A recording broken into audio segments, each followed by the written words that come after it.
Company incorporation की process कैसी होती है? कंपनी इनकॉर्पोरेशन की प्रोसेस टाइम कंज्यूमिंग, कॉम्प्लेक्स और एक्सपेंसिव प्रोसेस होती है। तो इस प्रोसेस में फर्दर आगे बढ़ने के पहले जो तैयारियां होती हैं वो प्रमोशन कहलाती है, कंपनी का प्रमोशन। और जो व्यक्ति आइडेंटिफाई किया जाता है कि प्रमोशन कौन कर रहे होंगे लोग, तो उन्हें लॉ ने आइडेंटिफाई किया, बोला ये सब प्रमोटर कहलाएंगे और इनके फंक्शंस होंगे कि बिजनेस अपॉर्चुनिटी ये आइडेंटिफाई करेंगे, फिजिबिलिटी स्टडी ये लोग करेंगे और कंपनी का नेम अप्रूवल भी ये लोग लेके आएंगे। ठीक है। इसके अलावा ये डॉक्यूमेंट्स तैयार करेंगे। और हमने दो डॉक्यूमेंट्स पढ़े थे, एओए और एमओए, जिसमें से एमओए पे हमारी बात बहुत दिन से चल रही है, तो वो धीरे धीरे सेट हो रहा है दिमाग में। ठीक है, रोज इसीलिए पढ़ाता हूं मैं, ताकि दिमाग में ये धीरे धीरे चीजें सेट हो।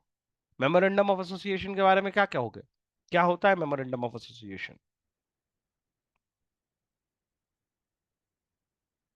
अब तो तुम्हें गलत। Hmm. Memorandum of association is a characteristic of company, charter of company. ये एक ही वर्ड आता है, कल दूसरा सिखाया था, नोट्स बनाते तो याद रहता। अंडरलाइन कर रखा है तुमने, ढूंढो अपनी किताब में क्या अंडरलाइन कर रखा है तुमने। किसी को मिल जाए, कोई काम की बात याद आ जाए कि सर ने ये बोली थी, हाँ ये वाले से पकड़ना है अपने को। Memorandum of association, charter of company के अलावा और क्या बात है जो हमको लिखनी जरूरी है?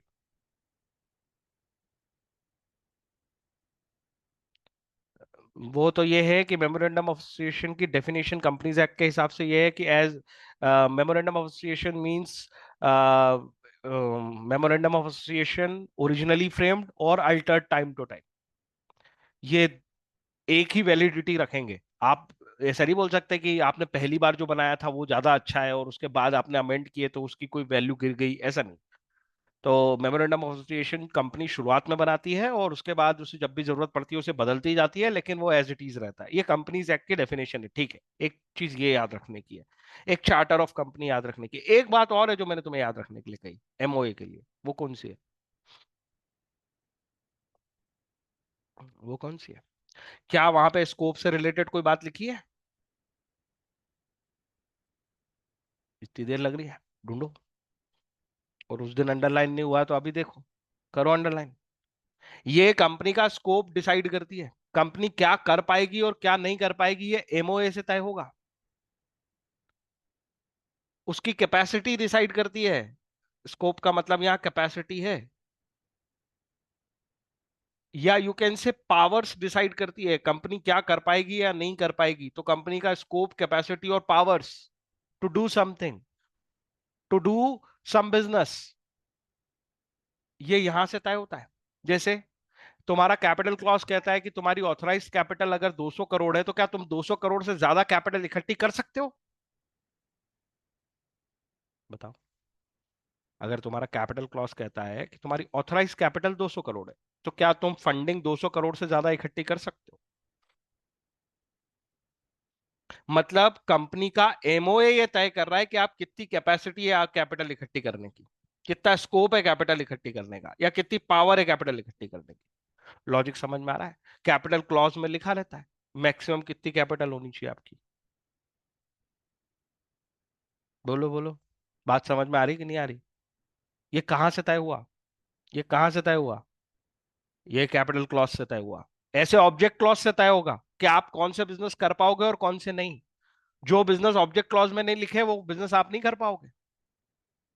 ऐसे लाइबिलिटी क्लॉज से तय होगा कि आपकी मैक्सिमम लाइबिलिटी क्या होगी।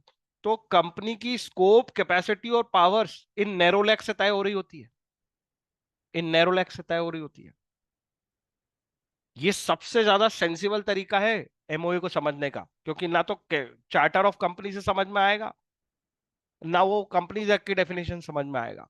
समझने की बात यह है कि भाई कंपनी का स्कोप, कैपेसिटी, पावर उसके कैरेक्टरिस्टिक, किसी भी व्यक्ति के क्या कर सकता है और क्या नहीं कर सकता उसकी कैरेक्टरिस्टिक पे डिपेंड करता है ना। ऐसी कंपनी की कैरेक्टरिस्टिक पे डिपेंड करता है वो कौन से बिजनेस कर पाएगी, वो कितनी फंडिंग ले पाएगी, वो कौन से कॉन्ट्रैक्ट नहीं एंटर कर पाएगी।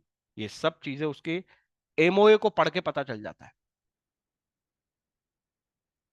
बोलो बोलो बोलो, समझ में आई बात कि नहीं आई? अब मुझे ये बता दो, एमओए कहाँ से लाओगे? खुद घर बैठ के बनाओगे या कहीं से कुछ फॉलो करना पड़ेगा?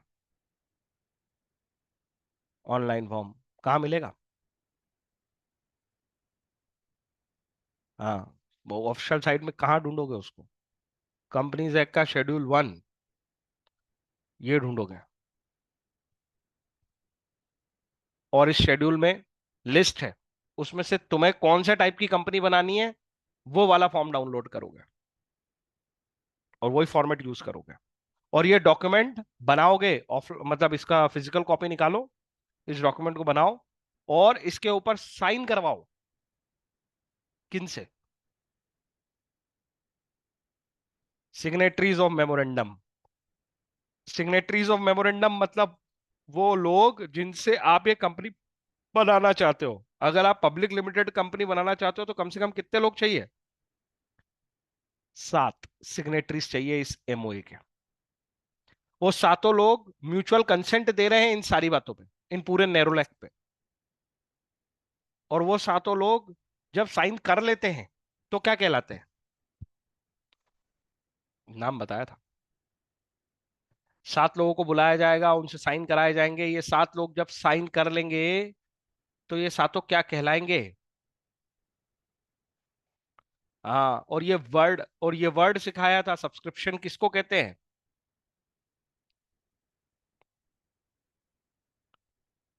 सब्सक्रिप्शन वर्ड का मतलब बताया था बहुत डिटेल में।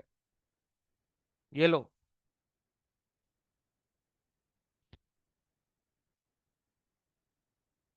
एक्सेप्ट करना। सब्सक्रिप्शन करना मतलब, मैंने इतने कितने एग्जांपल समझाया था।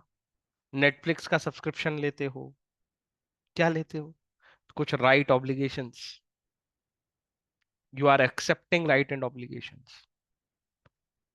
मेमोरेंडम ऑफ एसोसिएशन में सब्सक्रिप्शन हो रहा है मतलब आप क्या एक्सपेक्ट एक्सेप्ट कर रहे हो? ये पूरे नेरोलैक एक्सेप्ट कर रहे हो। याद आया कि भूल गए? बताओ।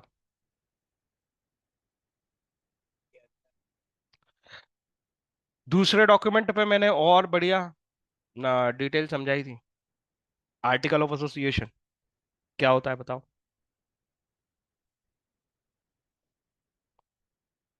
क्यों चाहिए?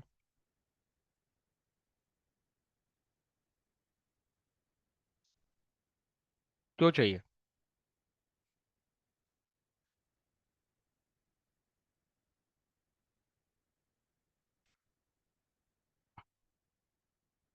गवर्न होगी। ये गवर्निंग कौन करेगा? बीओडी। बीओडी गवर्न करेगा तो बीओडी को चाहिए क्या? रूल्स एंड रेगुलेशन जिसके अकॉर्डेंस में वो गवर्न करे। अभी गवर्नमेंट है तो हमारा संविधान है कि नहीं है? गवर्नमेंट कुछ भी कर सकती है या उनको कॉन्स्टिट्यूशन के दायरे में काम करना है? बताओ।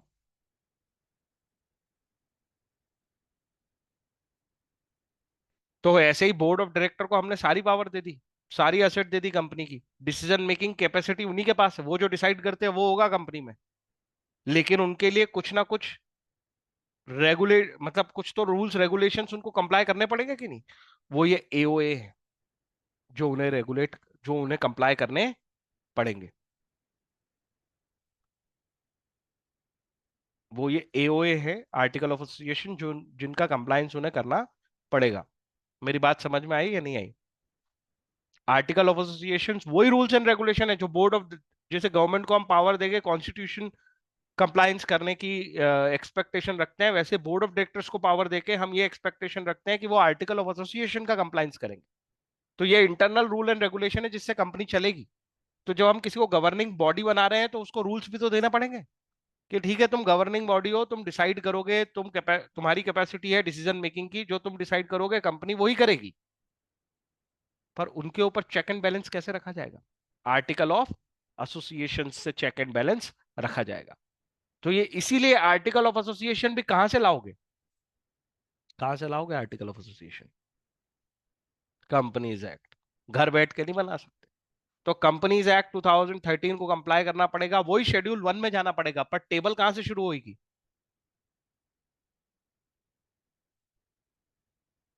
आई एफ नहीं, एफ से। ये शेड्यूल 1 लिखा है जिसको आई पढ़ रहा है। एस, ये शेड्यूल 1 है, SCH।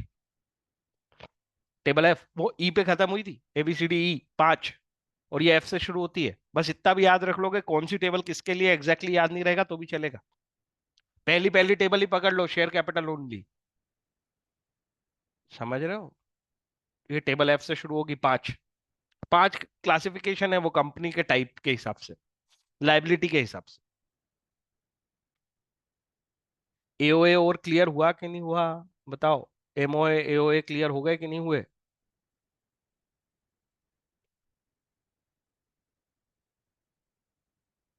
पूरा टाइम रिवीजन में लगवाया, क्योंकि नोट्स बनाए नहीं, मेरे को पता था नोट्स बनाते तो कुछ कुछ और याद रहता।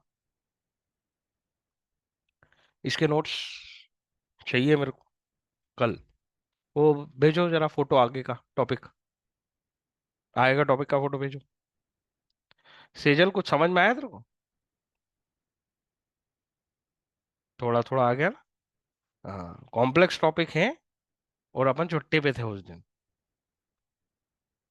कॉम्प्लेक्स ऐसे इसलिए हैं क्योंकि ये जुड़ते जाते हैं। ऐसा नहीं होता कि नया टॉपिक शुरू हो गया, पुराने का कुछ कुछ आएगा, तभी वो एड ऑन होगा। थोड़ा थोड़ा आया, ये कंपनीज एक्ट है पूरा जो मैं पढ़ा रहा हूँ। प्रमोटर क्या होता है, प्रमोशन क्या होता है, ये रीड करना एक बार, और तेरे को जो समझ नहीं आया वो डाउट पूछना। ऐसे हवा में नहीं चलेगा कि सर ने क्या पढ़ाया था मेरे को बता दे, वैसे नहीं आएगा, पढ़ना ही पड़ेगा उसको। फॉर्मेशन ऑफ कंपनी चल रहा है, उसकी 3 स्टेप होती है: प्रमोशन, इनकॉर्पोरेशन, कैपिटल। भाई फोटो का इंतजार कर रहा हूँ, तुम भेजो जल्दी।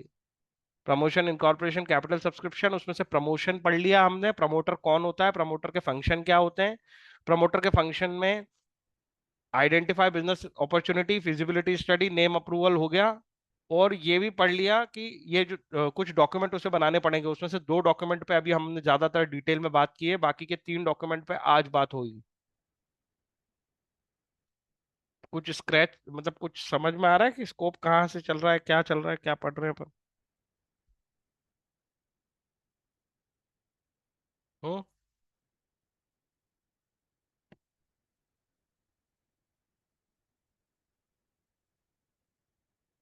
सेजल, तेरे से ही पूछ रहा हूँ, बाकी लोगों को तो क्या है, 2 दिन से सुन रहे हैं यही कहानी। आया समझ में? ऐसे ही कॉन्फिडेंस लूज रहता है, छुट्टी मनाते हैं ना, तो ऐसे ही रहता है। 1 घंटे की बात थी उस दिन, नहीं पढ़ा, चलो बोल के तो जाती, मैं कुछ रिकॉर्ड करके रखता उसको। चलो आगे। हम्म। किधर था मैं? एमओए एओए के डिफरेंस तुमको पढ़ने हैं, मैं बता देता हूँ। एमओए एओए में क्या क्या लिखा है, देखो जरा।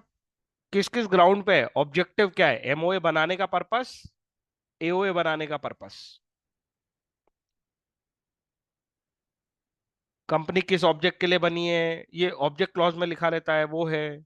आर्टिकल ऑफ एसोसिएशन में इंटरनल रूल्स रेगुलेशन है। पोजीशन, ये मेन डॉक्यूमेंट है कंपनी का। आर्टिकल ऑफ एसोसिएशन, ये सबऑर्डिनेट वर्ड समझना।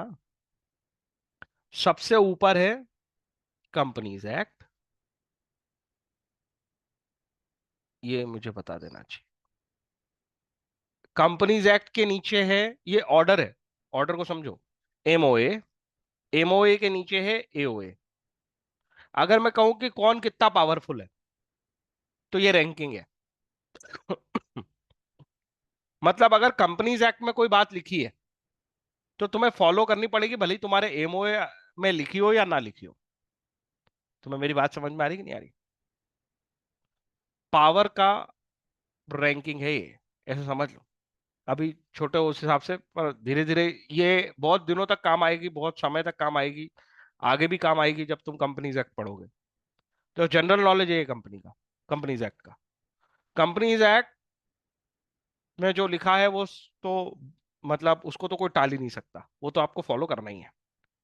दूसरी बात, जो एमओए में लिखा है वो, देखो, एमओए में वही लिख सकते हो जो ये अलाउ करता है, ऐसे समझो आप।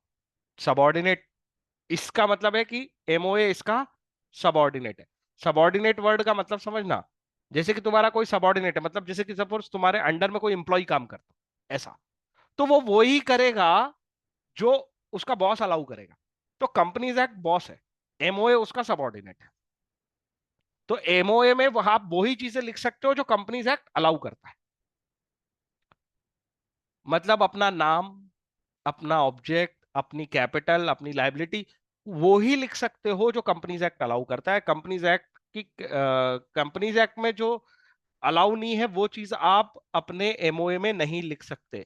तुम्हें ये बात अच्छे से समझ में आई कि नहीं आई, सबॉर्डिनेट वाली?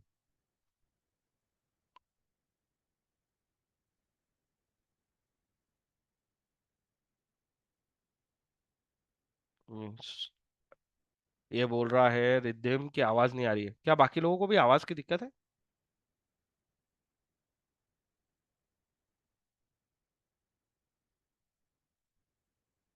रिद्धिम, बाकी लोगों को तो आवाज आ रही है। तेरा नेटवर्क इधर उधर तो नहीं हुआ? हेलो रिद्धिम, रिस्पॉन्ड कर, आवाज आ रही हो तो। तो घर में तुमने अभी तक वो कोना भी नहीं ढूंढ पाया जहाँ नेट ठीक चलता है? रिद्धिम।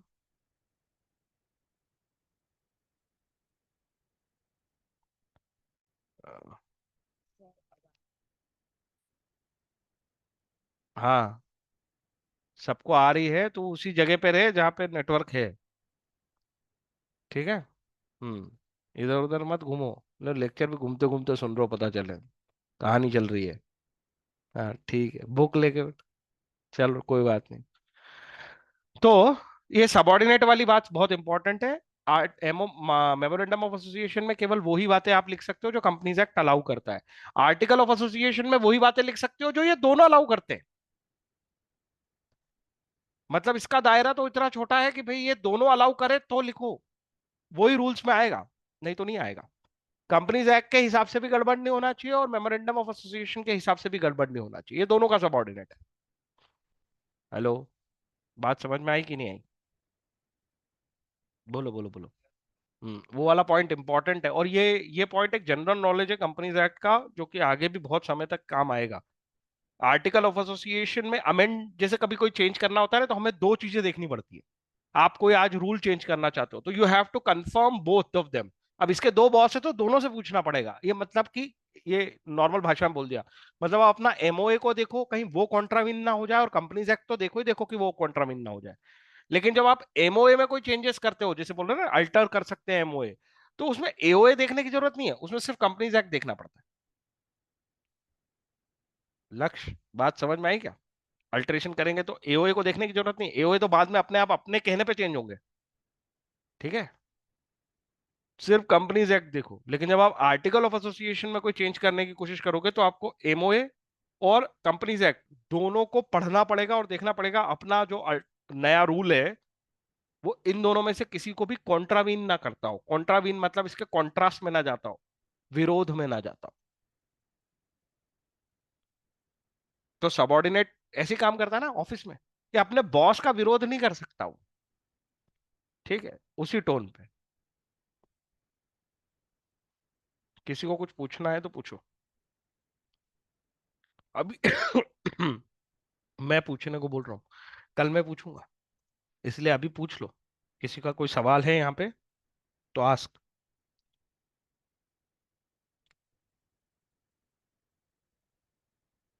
नहीं, थर्ड पॉइंट भी इंपॉर्टेंट है, मैं समझा देता हूँ थोड़ा सा। ये डिफरेंस बहुत इंपॉर्टेंट होता है एग्जाम में। ये मान लो कि टीचर्स का फेवरेट टॉपिक है कि चलो डिफरेंस बताओ एमओए और एओए का। तो दूसरा पॉइंट तो बता दिया मैंने, पोजीशन वाला। तीसरा भी बता देता हूँ एक बार। Preparation and filing of memorandum is compulsory. मतलब क्या? मेमोरेंडम तो सबका अलग अलग होता है, ये बात मैंने तुम्हें बताई थी, हाँ या ना? एक एक नियम बताया था। एमओए तो सबका अलग अलग होता है, इसके बारे में अपन क्लास में भी बात कर चुके हैं। अलग होना ही पड़ेगा। लेकिन लेकिन रूल्स कैसे होने चाहिए सबके अलग अलग? हर व्यक्ति के लिए अलग रूल बना दो, अभी क्लास में बना दो तो तुम कहने लगोगे सर पार्शियलिटी पार्शियलिटी। बोलो। क्या रूल सबके अलग अलग बन सकते हैं? कैरेक्टर तो सबका अलग अलग होता ही है ना। तभी तो व्यक्ति अलग से पहचाना जा रहा है। नाम अलग चाहिए, एड्रेस अलग चाहिए, ऑब्जेक्ट भी चाहो तो सेम हो सकते हैं दूसरों से, पर हर व्यक्ति अपना अलग ऑब्जेक्टिव बनाने की कोशिश करता है, काइंड ऑफ थिंग। तो मेमोरेंडम ऑफ एसोसिएशन तो सबके अलग अलग होते हैं। ये तीसरे पॉइंट में लिखा है। इसीलिए इसको तो आपको प्रिपेयर करना पड़ेगा। वो जो प्रिपरेशन वर्ड है ना, उसको अंडरलाइन करो और वहां ऊपर लिख लो, करना पड़ेगा। एमओए कहीं से फॉर्म डाउनलोड हो सकता है, पर डेटा उसके अंदर का, यहाँ पता है फॉर्म में फिल इन द ब्लैंक्स मिलते हैं। एमओए में जैसे नेम क्लॉज के साथ कुछ कुछ फिल इन द ब्लैंक्स मिलेगा, जहां अपना नाम लिख दोगे, बाकी चीजें वो फिल करके दे सकते हैं। लेकिन article of association fill in the blanks नहीं है। हैं भी तो थोड़े बहुत हैं। वहां तो रूल्स आपको दे दिए जाते हैं कि आपको ये फॉलो करने हैं। तुम्हें मेरी बात समझ में आई? तो इसीलिए देखो, एमओए में क्या लिखा है, preparation and filing of MOA. और उधर क्या लिखा है, it is not compulsory for a public limited company. Public limited के लिए कंपल्सरी नहीं है कि आप अपना एओए खुद बनाओ। You can adopt. अडॉप्ट मतलब जो हमने बना रखे हैं एक रूल्स सबके लिए, वो अडॉप्ट कर लो और अपनी कंपनी उन्हीं रूल्स पे चलाओ। तो टेबल एफ अडॉप्ट कर लो, टेबल एफ शेड्यूल वन, और उन्हीं रूल्स पे अपनी कंपनी चलाओ। तो रूल्स अडॉप्ट किए जा सकते हैं, लेकिन एमओए को तो क्या करना पड़ेगा, प्रिपेयर ही करना पड़ेगा। ये प्रिपेयर और अडॉप्ट वर्ड का मतलब समझ रहे हो? जब तक ये पूरी बात नहीं समझ में आएगी तब तक वो दोनों शब्द याद नहीं रहेंगे। सर, प्राइवेट कंपनी को क्यों नहीं बोला इन्होंने कि अडॉप्ट कर सकते हैं? प्राइवेट कंपनी वालों का प्राइवेट फंड होता है, गवर्नमेंट वहां पे उन्हें लग्जरी देती है। वो वर्ड हमने प्राइवेट, जब हमने प्राइवेट कंपनी डिटेल में पढ़े थे तब मैंने कहा था इनको बहुत सारे प्रिविलेज और बेनिफिट्स मिलते हैं। तो एग्जम्पशंस मिलते हैं। तो प्रिविलेज और एग्जम्पशंस में ये भी एग्जम्पशन है या प्रिविलेज है कि भाई आप अपने आर्टिकल में कुछ रूल्स खुद के हिसाब से बना सकते हो। ऐसा नहीं कि वो पूरा बना लेते हैं अपना, बट हाँ, वो अपने हिसाब से रूल्स रेगुलेशन बना सकते हैं। पर पब्लिक लिमिटेड पे, क्योंकि जनरल पब्लिक का पैसा लगा होता है और छोटे छोटे शेयर होल्डर होते हैं, तो गवर्नमेंट ज्यादा रिस्पॉन्सिबल फील करती है। इसलिए उनके लिए कह दिया कि भाई जो हमारा हमने टेबल दिए उसको, उसमें और मतलब और कड़े रूल लगा लो और स्ट्रिक्ट रूल लगा लो, बट कम से कम उतने रूल्स तो आपके होने चाहिए। जैसे तुम्हारा स्कूल जाते हो तुम, स्कूल के रूल्स है कि नहीं? बताओ। स्कूल में रूल्स होते हैं कि नहीं होते? जो तुम्हें भी फॉलो करने हैं, टीचर को भी फॉलो करने हैं, सबको फॉलो करने हैं।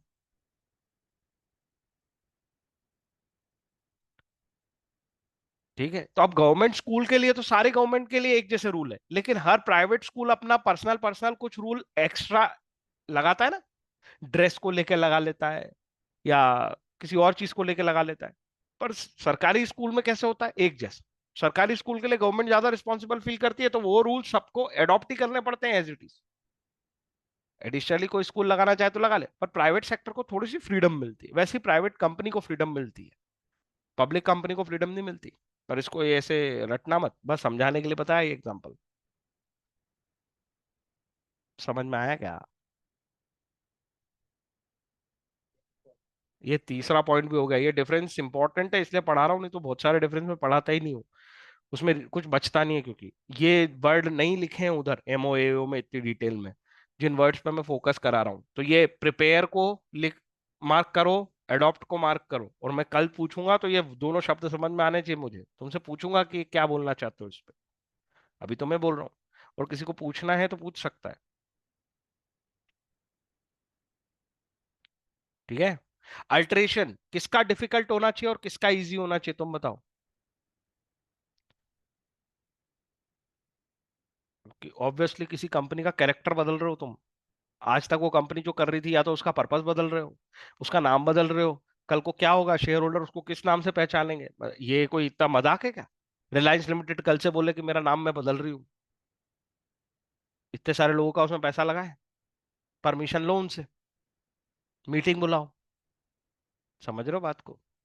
आर्टिकल ऑफ एसोसिएशन में अगर आप चेंज करना चाहते हो, आप और स्ट्रिक्ट बनाना चाहते हो किसी चीज को, ठीक है, कंपैरेटिवली इजी है। तो एमओए का अल्टरेशन कठिन है as compare to articles. Validity, ये बात मैंने पहले भी तुमसे कही है, और ये बात मैं एक बार और समझाना चाहता हूं।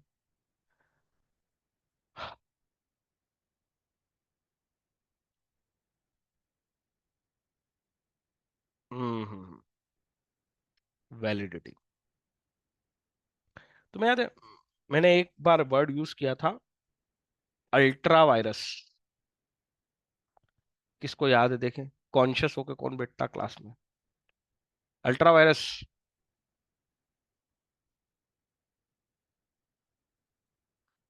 बोला तो था, याद नहीं है। बाकी कोई और। ये वायरस का मतलब मैंने बताया था, ये कोरोना नहीं है।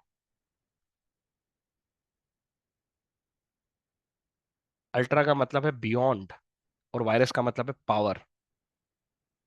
अगर कोई एक्ट, एक्ट मतलब एक्शन, ये एक्ट मतलब कानून नहीं, any action, action ultra vires to MOA हो जाए या एओए हो जाए तो क्या होगा। मेरी बात ध्यान से सुनना। सवाल ये है, इसका पहले तो मतलब समझो। एनी एक्शन बियॉन्ड एमओए या एनी एक्शन बियॉन्ड एओए, इसका क्या मतलब होता है। Beyond the power of AOA, beyond the power of MOA, मतलब कि आपके वो जो एमओए लिखा है, मतलब कि आपका नेरोलैक जो था ना, उसके बियॉन्ड है कोई आपका एक्शन। क्या कंपनी अपने एमओए के बियॉन्ड जा सकती है। यही यही आज अभी आज ही बोला इस बात को मैंने, कहा था एमओए से स्कोप तय होता है, कोई व्यक्ति अपने स्कोप के बाहर नहीं जा सकता, पर वो रूल्स को के बियॉन्ड जा सकता है अगर अपने कैरेक्टर में चेंज कर ले तो। बोलो हाँ या ना। नहीं आई बात समझ में। एमओए के एमओए के बियॉन्ड तो आप जा ही नहीं सकते, इट इज नॉट अलाउड। पर आप एओए के बियॉन्ड जा सकते हो, subject to approval of shareholder and companies act and MOA. अभी अभी मैंने सिखाया कि अगर एओए में कोई बदलाव करने हैं तो ये तो अंडरस्टूड है कि आप कंपनीज एक्ट और एमओए को के बियॉन्ड नहीं जाओगे। अभी सिखाया थोड़ी देर पहले, सब सबऑर्डिनेट होता है आर्टिकल ऑफ एसोसिएशन दोनों का। तो अगर आप एओए में कोई चेंजेस लाना चाहते हो तो उसको दोनों की परमिशन चाहिए, कंपनीज एक्ट और एमओए की। तो ये दोनों बातें तो समझ में आ ही रही हैं। पहले तो हाँ बोलो, हाँ या ना।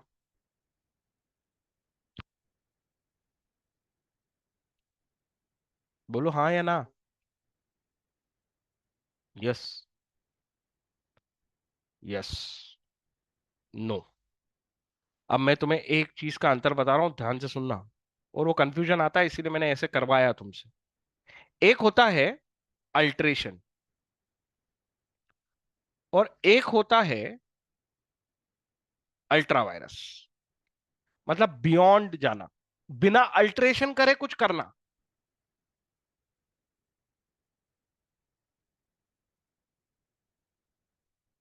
तुम्हें ये बात समझ में आ रही है या नहीं आ रही है।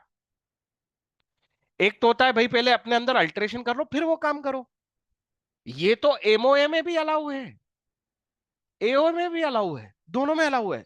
उसकी बात नहीं हो रही, अल्ट्रेशन की बात नहीं कर रहा मैं। वो तो दोनों जगह अलाउ है। बहुत बारीक बात है और समझना बहुत जरूरी है, नहीं तो रट्टा मार लोगे, कुछ भी समझ नहीं आएगी बात हमेशा। ये तो हमेशा के लिए समझा रहा हूँ। कंपनीज एक्ट में, कंपनीज एक्ट कहता है आप अपना मेमोरेंड, क्यों नाम बदल नहीं सकते, क्या बदल सकते हो, बदलो। अगर नाम बदलते हो तो अल्ट्रेशन कहलाता है, पर तुम अपना नाम बिना बदले कोई और नाम यूज करो, ये अल्ट्रा वायरस कहलाता। अरे कुछ गया क्या भेजे में, क्या बोला मैंने।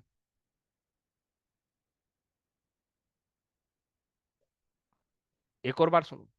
तुम्हारी 200 करोड़ की ऑथराइज शेयर कैपिटल है, तुम्हें 200 करोड़ से ज्यादा फंडिंग इकट्ठी करनी है। एक काम करो, एमओए अल्टर करो, उसकी कैपेसिटी 300 करोड़ करो, और ठीक है, 300 करोड़ इकट्ठे कर लो। ये कहलाता है अल्ट्रेशन। आपने अल्टर करा पहले अपना आर्टिकल, मेमोरेंडम, और उसके बाद फिर वो आपने फंडिंग बढ़ाई। दूसरा जो मैं कह रहा हूं वो क्या है पता है, 200 करोड़ की लिमिट बढ़ाओ ही मत, और 200 करोड़ से ज्यादा की फंडिंग इकट्ठी कर लो। अभी भी कुछ आया कि नहीं दिमाग में? मैं सिखा रहा हूं अल्ट्रेशन और अल्ट्रा वायरस में क्या अंतर है। भैया तुम अपने अंदर पहले अल्ट्रेशन करो, जब तुम अल्टर करोगे तो तुम्हारी कैपेसिटी बदल ही जाएगी ना। पर तुम अपने अंदर कोई बदलाव, ये चलो मैं इसको और दूसरे तरीके से सिखाता हूँ, ठीक है। हाँ, मैं थोड़ा सा ऐसे बच्चे पे लेता हूँ जो बुरा नहीं माने, आर्यन पे लेता हूँ। हाँ, मैं तो पता चले दूसरे पे लिया तो वो टेंशन ले ले। आर्यन टेंशन ले ले। आर्यन की अभी कुछ घंटे, हाँ, आर्यन क्या है, अभी कुछ घंटे पढ़ता है, ठीक है। मतलब आर्यन 3 घंटे पढ़ता है सपोज, सेल्फ स्टडी। आर्यन ज्यादा बोल दिया हो तो खुश मत होना तुम। 3 घंटे सेल्फ स्टडी करता है। आर्यन सोचता है कि यार मैं ना 3 घंटे की स्टडी कर रहा हूं और मैं 12th में टॉप कर लूंगा, मेरे स्कूल में कर लूंगा, वॉट एवर, ऐसा सोचता है आर्यन। मैंने आर्यन को बोला कि आर्यन देख, तू जो कैरेक्टर फॉलो कर रहा है ना, मतलब ये जो 3 घंटे तूने लिमिट बना रखी कि 3 से ज्यादा नहीं पढ़ूंगा सर, तो इसमें ये हो नहीं पाएगा। इसमें हो सकता है कि तू ये बना ले कि 80% मार्क्स आ जाएंगे, पर हो नहीं पाएगा। आर्यन बोले सर नहीं, मैं मेरे अंदर बदलाव करूंगा, क्योंकि मेरे को फुल मार्क्स चाहिए जितने मैं ला सकता हूं। तो मैं उससे बोलूंगा कि एक काम करिए, 3 घंटे की लिमिट को बढ़ा दे, तो सेल्फ स्टडी पे 5 घंटे या 6 घंटे पे आ जा, ऐसा हो सकता है। तो 6 घंटे के आर्यन ने स्टडी करना तय कर लिया। आर्यन ने अपना कैरेक्टर बदल दिया। आर्यन ने अपना कैरेक्टर बदल दिया, तो उसकी कैपेसिटी बढ़ जाएगी। ऐसी कंपनी अपना कैरेक्टर बदल दे, अपनी ऑथराइज कैपिटल की लिमिट ही बढ़ा ले, तो कंपनी ज्यादा फंडिंग ले पाएगी। लेकिन कंपनी कह रही है, या आर्यन अगर ये कहता है कि नहीं नहीं सर मैं तो 3 घंटे में ही कर लूंगा, आप देखना, मैं ऐसे ही रहूंगा और देखना ये सब हो जाएगा, तो मैं आर्यन को बोलूंगा कि आर्यन में भी अफ्लूक ऐसा हो जाए, बट तेरे स्कोप में नहीं है वो। 3 घंटे में इतना सिलेबस होता नहीं है, तो वो चीज पॉसिबल नहीं है कि तू 96 97% हिट करने की कोशिश करे 3 घंटे की स्टडी में। It is not possible. तो आर्यन अगर कैरेक्टर बदलता ही नहीं, तो मैं उसे कहूंगा कि ये जो है, ये तेरा गोल, ये बियॉन्ड योर पावर्स है, बियॉन्ड द लिमिट्स है, ये अल्ट्रा वायरस है। लेकिन अगर आर्यन अल्ट्रेशन कर लेता है तो सब पॉसिबल है। आर्यन मेरी बात समझा क्या? हेलो। हाँ, तो अल्ट्रेशन तो पॉसिबल है। एमओए भी बदले जा सकते हैं, एओए भी बदले जा सकते हैं, कंपनी अपना कैरेक्टर बदल सकती है, उसमें कोई दिक्कत नहीं है। लेकिन कंपनी ये कहे कि यार मैं तो कैरेक्टर बदलूंगी नहीं और मैं चीजें करूंगी वो जो मेरे कैरेक्टर में आती ही नहीं है, तो ये अलाउ करना चाहिए हमें या नहीं करना चाहिए, तुम बताओ। तुम्हारा क्या सजेशन होगा? किसी गाड़ी में, मैं लक्ष्य को गाड़ी से समझाता हूँ। लक्ष्य किसी गाड़ी की कैपेसिटी ही नहीं है कि वो 150 किलोमीटर की स्पीड से ज्यादा पे चल पाए। हम उसका ना इंजन बदलने को तैयार, ना हम एक्सीलेटर बदलने को तैयार, हम किसी भी चीज को बदलने को तैयार ही नहीं हो उसके।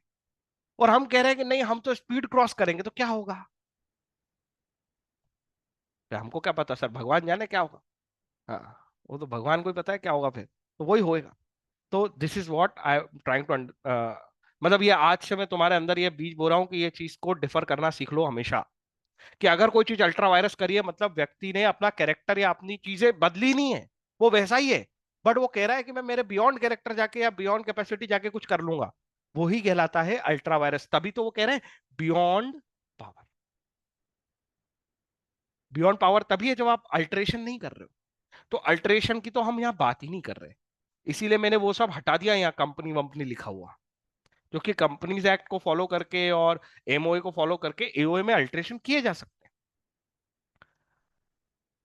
एमओए में बिना अल्ट्रेशन करे अगर तुम कोई एक्शन लग कहते हो तो नॉट अलाउड है। मैं सीधी सीधी ये बात कह रहा हूं कि आपको अलाउड ही नहीं है कि बियॉन्ड, बिना एमओए को अल्टर किए आप कोई चेंज करो। एमओए में जो आपकी लिमिट सेट है, आपको उसी के अंदर काम करना है। लेकिन एओए के साथ ऐसा नहीं है। रूल्स रेगुलेशन ओकेजनल सिचुएशन में तोड़े जाते हैं कि नहीं, तुम बताओ। स्कूल भी तोड़ता है, ट्रैफिक वाले भी तोड़ते हैं, एम्बुलेंस के लिए रूल टूटता है कि नहीं टूटता है? बताओ। उसमें अप्रूवल है लॉ की, है कि नहीं? लीगल अप्रूवल होती है, टूट जाता है रूल। इसी तरीके से आर्टिकल ऑफ एसोसिएशन को एक्सेप्शन सरकमस्टांस दिया एक, बोले आर्टिकल ऑफ एसोसिएशन में आप चेंजेस ला सकते हो with the approval of share holder, लेकिन यहां मैं अभी भी लिखूंगा सब्जेक्ट टू कंपनीज एक्ट। आप कंपनीज एक्ट का वायलेशन नहीं कर सकते, लेकिन आप अल्ट्रा वायरस जा सकते हो। लेकिन आप किसके अल्ट्रा वायरस नहीं जा सकते? एमओए के। अब ये बात लिख रहा हूं, अब तुम इसको समझो। मैंने पहले भी लिखी थी पर पहले समझ नहीं आती। हम कह रहे हैं शेयर होल्डर की परमिशन, जैसे मम्मी पापा से परमिशन लेके अपन रूल तोड़ लेते ना, घर वालों ने अपने लिए कुछ रूल बना रखा है, रात को 8 बजे घर आना है, कुछ भी हो जाए, 9 बजे के बाद तो पिटाई भी होगी, ठीक है? तो अगर हम उनकी अप्रूवल ले ले तो चल जाता है ना? अरे बोलो ना।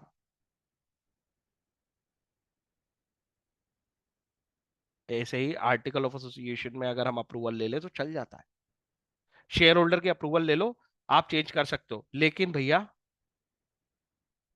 मम्मी पापा के अप्रूवल से चल जाएगा, है ना? पर ट्रैफिक वाला अप्रूवल नहीं देगा। अगर तुम ट्रिपल सीट चला रहे हो तो वो तो चालान बनाएगा। तो तुम्हारे एमओए और कंपनीज एक्ट जो बोल रहे हैं वो नहीं टूटेंगे, तुम्हारे घर वाले जो बोलते हैं वो चलो तुमको रिलैक्स दे सकते हैं, पर उनकी लिमिट भी है। देश के कानून वानून थोड़ी चेंज कर देंगे। बस ऐसे ही कंपनी का मामला होता है, कंपनी के घर वाले कौन है? उसके शेयर होल्डर। आर्टिकल वाले मामले पे, मतलब रूल्स के मामले पे रिलीफ दे सकते हैं शेयर होल्डर। पर शेयर होल्डर भी जब रिलीफ देंगे तो वो इस बात का ध्यान रखेंगे कि भैया हमारा जो रिलीफ है, हम जो रिलीफ दे रहे हैं, वो रिलीफ कंपनीज एक्ट और एमओए के बियॉन्ड नहीं जा सकता। Are you getting my point? अब तुम अगर ये सब समझ गए हो तो तुम्हें ये पॉइंट समझ में आएगा। देखो जरा इसको, acts done beyond the scope of memorandum are invalid. क्या ये लाइन समझ में आ रही है? Acts done beyond the scope of memorandum, MOA के बियॉन्ड कोई भी एक्शंस अगर तुमने किए एज अ कंपनी तो वो इनवैलिड है। इनको कोई रेटिफाई नहीं कर सकता। इस पे तो सवाल ही मत उठाना कि इसको कोई रेटिफाई कर सकता है। रेटिफाई करने का मतलब होता है एक्सेप्ट करना। रेटिफाई का मतलब लिख लो बुक में जल्दी से। Ratify means acceptance.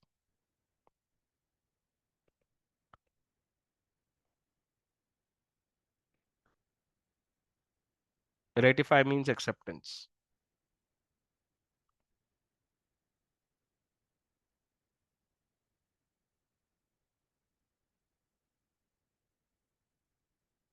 अरे रिस्पॉन्स करो। आ गई बात समझ में कि नहीं आई? उसके बाद उसने कैसे लिखा पता? Even by the unanimous vote of member. अरे मेंबर क्या करेंगे? वो आर्टिफिशियल पर्सन में कैपेसिटी नहीं है उस काम को करने की, तो करा कैसे देंगे? ठीक है। रिदिम तू कहाँ आता जाता रहता है? वापिस आ गया तू? बार बार डिस्कनेक्ट हो रही है। तो छोड़ यार, कोई बात नहीं। तो ऐसी जगह बैठने की कोशिश क्या कर जहां पे नेट मिलता हो। तो चलाता तो होगा फोन, तो पता होगी कहाँ है वो जगह। कोई बात नहीं। अब ये करना पड़ेगा इसका। हम्म। अभी मिल नहीं रहा। टाइम, टाइम का इशू होगा। चलो। तो रेटिफाई करना मतलब एक्सेप्ट करना। पूरी बॉडी भी एक्सेप्ट करे तो नहीं चलेगा। Acts done beyond the article can be ratified by the shareholder by passing a special resolution. ये स्पेशल रिजोल्यूशन क्या होता है? आज के लिए ज्यादा हो जाएगा, इतना समझ लो। एक एसआर पास करना पड़ेगा। ये एसआर क्या होता है ये आएगा आगे, ठीक है? तो मैं इसको अभी ज्यादा नहीं छेड़ रहा। वोटिंग के दो तरीके होते हैं, उसमें से एक तरीका एसआर होता है। एक स्पेशल स्पेशल रिजोल्यूशन, मतलब ये समझ लो तुम special majority. Special majority. Special majority कितने परसेंट की होती है? 75% की।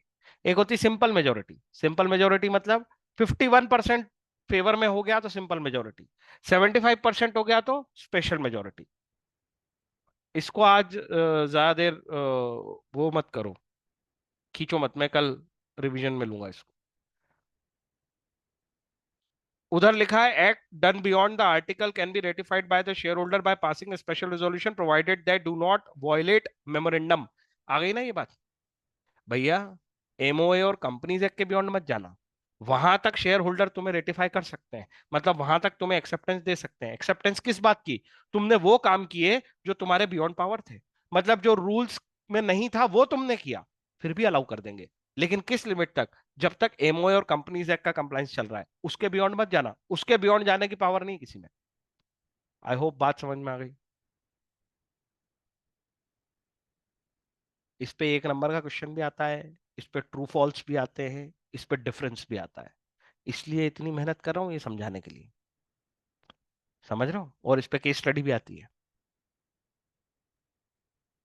लक्ष्य, क्या बोल रहा हूँ, समझ में आई बात? हाँ, इस पे केस स्टडी भी आएगी अल्ट्रा वायरस वाली बात पे। तो अल्ट्रा वायरस मतलब बियॉन्ड पावर। एमओए में तो गुंजाइश ही नहीं है, चले ही मत जाना बियॉन्ड पावर। एओए में गुंजाइश है, पर कितनी गुंजाइश है? शेयर होल्डर एक्सेप्ट कर सकते हैं, लेकिन उनकी लिमिट है कि भैया वो उतना ही एक्सेप्ट कर पाएंगे जितना कंपनीज एक्ट और एमओए एक्सेप्ट करके देते हैं। मतलब ये कौन से काम कर रहे हो तुम? मतलब किताब में कुछ और लिखा है, मतलब पेपर्स में कुछ और लिखा है और तुम कर कुछ और रहे हो, उसी को हम अल्ट्रा वायरस बोलते हैं। अगर तुमने पहले ही अल्ट्रेशन कर लिया होता फिर वो अल्ट्रा वायरस थोड़ी है। अल्ट्रा वायरस का अपोजिट एक्चुअल में क्या होता है पता है? Intra virus. इंट्रा वायरस का मतलब विद इन द पावर्स।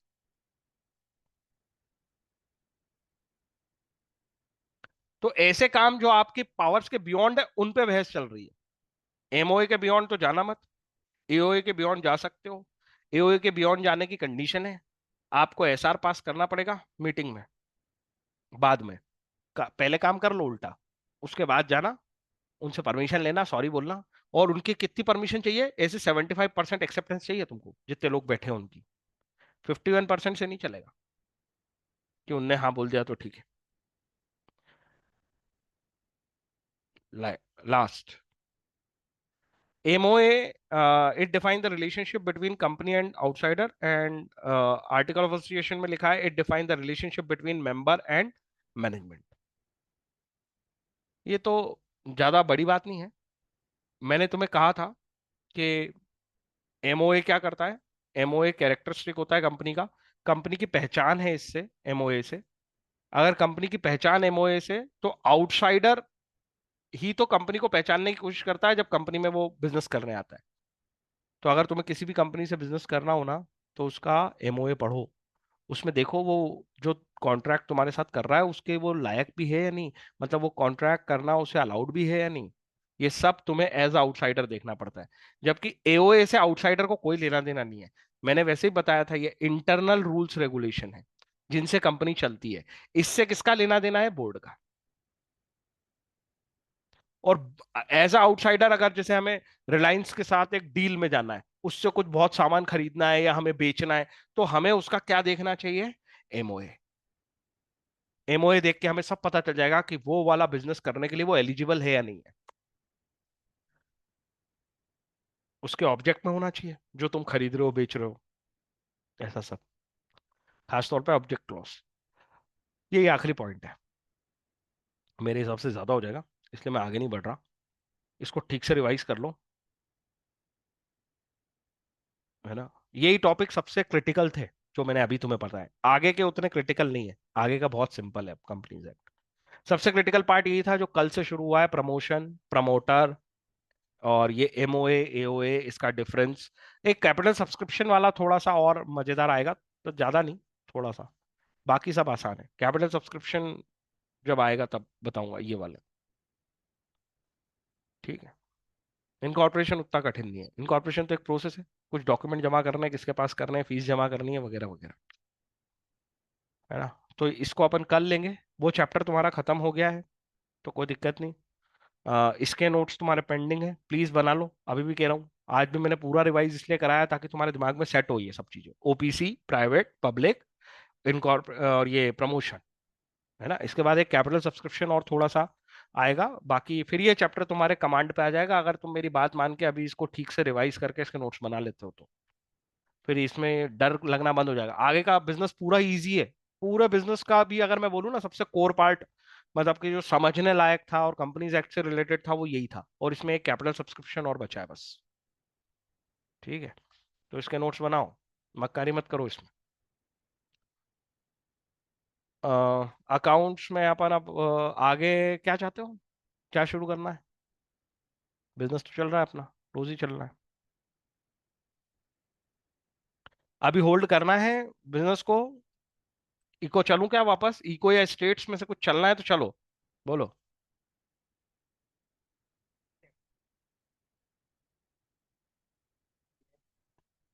ठीक है। बाकी तुम अगर बोलोगे बोर हो रहा है या कुछ हो रहा है, तो मैं इको या स्टेटिस्टिक्स में से कुछ भी माइक्रो में से शुरू करने को तैयार हूँ। तुम बता देना। नहीं तो मुझे तो कोई दिक्कत नहीं है। चलने खत्म कर लो इसको पहले। हम्म। कशिश हो गया तेरा? ठीक है, बाकी लोग जा सकते हैं, होमवर्क कर लेना। सेजल, समझ में आया कुछ कि नहीं आया? थम्स अप मत कर। तो अभी क्या कर रही थी, सो तो नहीं थी तू लेक्चर में? तो है ना, ये जो मैंने आज पढ़ाया है, जो अभी बताई है ये सब बातें, एमओए एओए के डिफरेंस, कम से कम एमओए एओए पहले पढ़ ले, वो थोड़ा ज्यादा समझ में आ जाएगा। ठीक है ना? और रिवाइज कर ले वो ओपीसी प्राइवेट पब्लिक जो सिखाई थी क्लास में। कल वाले टॉपिक के लिए अलग से मेरे से पूछ सकती है कल। कल ऑफलाइन क्लास रखेंगे ताकि थोड़े से ये, अरे मत छुट्टियां मारा करो, एक ही दिन में कॉन्फिडेंस हिलता है। किसी को स्क्रीनशॉट लेना है तो ये ले सकता है। हाँ कशिश, कशिश बोल रहा हूँ, सुहानी। क्या हुआ तेरा वो अकाउंट्स का? ये हो गया क्या? ये दूसरा, ये अल्ट्रा वायरस इंट्रा वायरस वाली कहानी को ढंग से समझने की कोशिश करना। हम्म।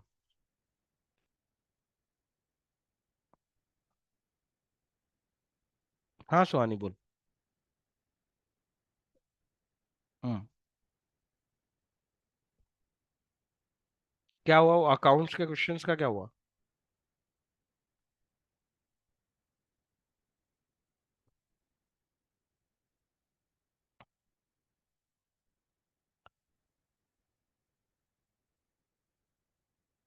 अभी समझना है, कल समझना है क्लास में? ठीक है।